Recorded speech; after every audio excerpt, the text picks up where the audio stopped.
Assalamualaikum. Saya Rahat Radua binti Muhammad Mokhtar. Dan saya Saka binti Muhammad. Kami dari Singali TV. Hari ini, hari ketiga program Kembaran Ilmu Antarabangsa Pasukan Badan Beruniform Kemilau Sekolah-Sekolah Malaysia Miri ke Brunei 2025-2026.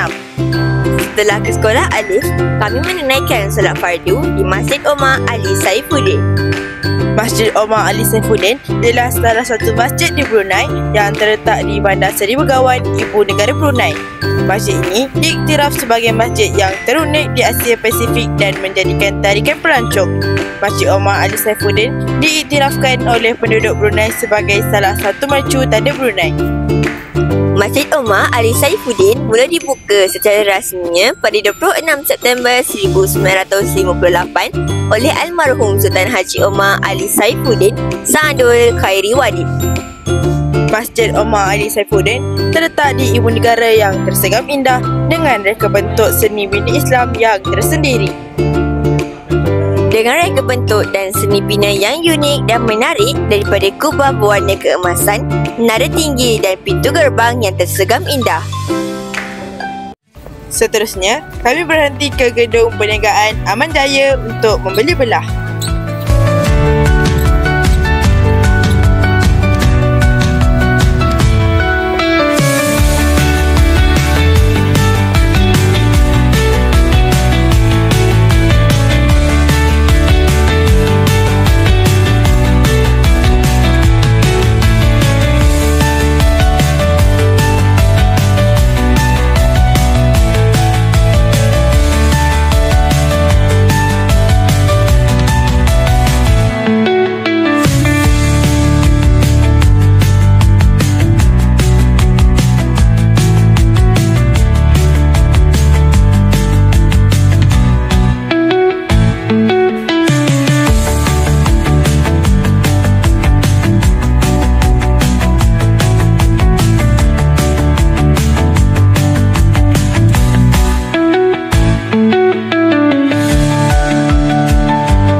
Kami sempat meninggal di perkarangan Istana Nurul Iman.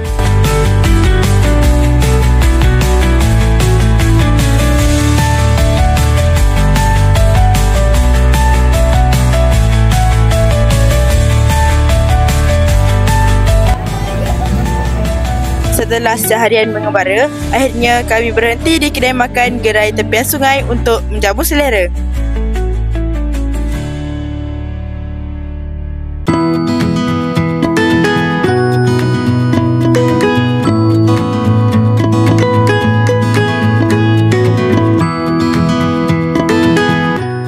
Okeylah, kami rehat dulu. Jumpa lagi.